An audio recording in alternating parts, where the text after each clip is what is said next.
மதுரையின் பரபரப்பான வீதிகளில் மல்லிகைப்பூவின் மணமும் சந்தையின் கூச்சலும் நிரம்பியிருந்த இடத்தில் லட்சுமி என்ற இளம் விதவை வசித்து வந்தாள்.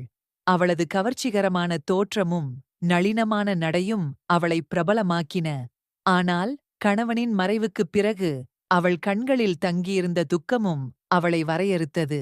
ஒருநாள் உள்ளூர் கோவிலுக்கு சென்றபோது லட்சுமிராஜ் என்ற கவர்ச்சியான மனிதனைச் சந்தித்தாள். அவன் ஒரு பயண வணிகர், இருள் நிறைந்த அறையையும் ஒளிரச் செய்யும் புன்னகையுடன் இருந்தான். லட்சுமியின் அழகும் அவள் தாங்கியிருந்த அமைதியான வலிமையும் ராஜை உடனடியாக ஈர்த்தன. அவன் அடிக்கடி அவளைச் சந்திக்கத் தொடங்கினான். தொலைதூர நாடுகளின் கதைகளையும் லட்சுமியின் இதயத்தை படபடக்கச் செய்யும் பரிசுகளையும் கொண்டு வந்தான். ஒரு மாலை, பருவமழை பொழியும் வேளையில் ராஜ் லட்சுமியின் வீட்டில் தஞ்சம் புகுந்தான். மழை கூரையில் சிம்பொனியைப் போல ஒலித்தது. அறையில் எண்ணெய் விளக்கின் மென்மையான ஒளி நெருக்கமான பிரகாசத்தை உருவாக்கியது.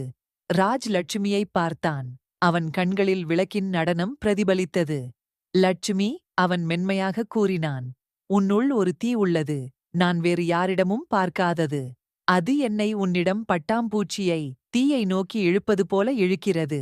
லட்சுமி வெட்கப்பட்டு அவள் இதயம் துடித்தது. ராஜ், நானும் அதை உணர்கிறேன். ஆனால் நான் ஒரு விதவை. சமூகம். ராஜி அவள் உதடுகளில் மென்மையாக ஒரு விரலை வைத்து அவளை அமைதியாக்கினான். சமூகம் காத்திருக்கட்டும். இன்றிரவு நாம் இருவர் மட்டுமே. அவன் அவளை நோக்கி சாய்ந்து அவள் உதடுகளில் மென்மையான இனிய முத்தமிட்டான். லட்சுமியின் கண்கள் மூடப்பட்டு அவளுள் ஒரு தீப்பொறி எழுவதை உணர்ந்தாள். ராஜின் கைகள் அவள் முகத்தை மென்மையாகத் தாங்கின.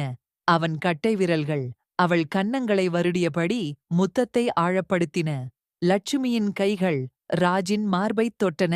அவனது ஈரமான சட்டையின் கீழ் உறுதியான தசைகளை உணர்ந்தன. அவள் அவனை நெருக்கமாக இழுத்தாள். அவனது தொடுதலுக்கு அவள் உடல் பதிலளித்தது.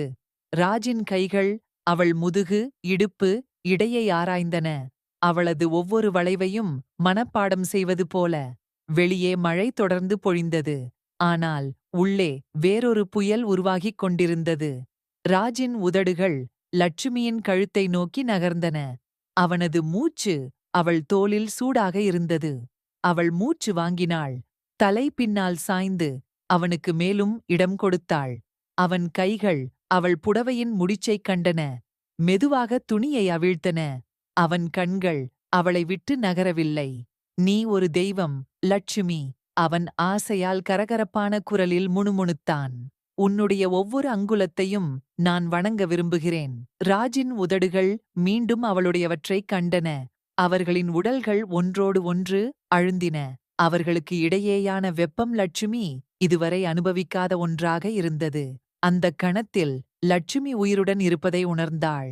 அவள் என்றென்றும் இழந்துவிட்டதாக நினைத்திருந்த ஆர்வத்துடன் அவள் இதயம் பறந்தது.